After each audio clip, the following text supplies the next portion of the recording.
what happened to my Starlink story. I try to keep it simple, and I guess I managed to make it real for myself. Now, this is a live video. So it's the first attempt at seeing what it's like to run on YouTube and then also record consecutively with another camera. So please bear with me as we go through this. But I thought I'll cover one topic that is that's been specific to us in September, October last year, which is really Starlink. And obviously, now that you look on the internet, there's so much more talk and buzz around Starlink. It seems to get all the roaming and portability up and running, which is great if you're really in the middle of nowhere and you do want an internet connection. However, for us, we have tested it in my workplace, which is in Lonsdale, of course, where we are actually literally a couple of 100 meters away from both an Optus and a Telstra tower, so the local Australian cellular networks. We also have the option of a fairly decent internet connection through our fiber network, NBN.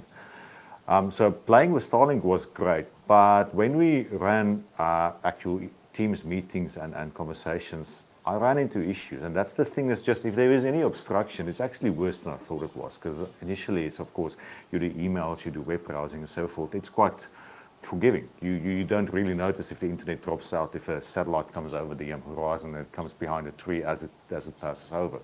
But when you have a Teams meeting, or Zoom for that matter, I just experienced it on Teams, it basically drops the internet connection there and then, and then the actual software loses the connection, and typically we were about 1 minute out. So every 5 minutes there might have been a satellite coming over the horizon, and we lost comms, which is really awkward. So I'm just, as part of my testing my actual setup here, and this is the Starlink setup. So I mean, it's all in the box.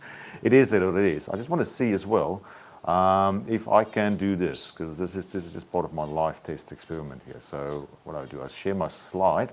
That's my intro slide. And there's the picture. So what I have on the screen is the front of the front building, the street-facing building that we are renting in Lonsdale. And you'll see there's a big tree. Now that big tree is actually relatively far away. And if we, of course, were desperate for Starlink, nothing would have stopped us from getting the satellite dish on top of the roof. So I'm not saying it's impossible. It's just for us, with all the other options available, it wasn't feasible. And that tree actually caused all the trouble that we've had. We put the antenna in the car park and then tested it that way. And then just every now and again, you could see the Teams meetings dropped out. So that's really it. That was us for us. Now, I'm not going to say anything negative about Starlink. It's, of course, a phenomenal system that's up and coming. A lot of positive things that's coming our way. But the one thing for us, as well as many people in the city, I guess, would be cost versus convenience. It's nice to have the system on. Latency is good, but it's not as good as a fiber connection. It is better than current satellite systems that we potentially have, or not potentially, we know we have here in Australia. So it's definitely an awesome contender if you're in the middle of nowhere. With the roaming, it could be an option when you are in a caravan, but again, cost is an issue. And also, if you are within the reach of a cellular network, that's always going to be a cheaper option for you at that point in time. Redundancy, I guess, is a good one as well. I guess where to from here for RFShop?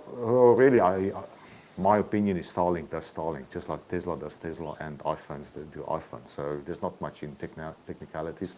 I do have a burning passion within me personally to get away from just doing installation work and getting other companies work and applying those here. We want to be creative. We want to actually, get something going for ourselves, as so many people would want to do. So that's where we're heading, and that's where we're heading as well. And the next video I'm going to test, which I'll do just after this one, I'm going to share that on LinkedIn as well. I'm just going to talk more about Black Art Technologies, which is really where the focus is. Starlink, great option.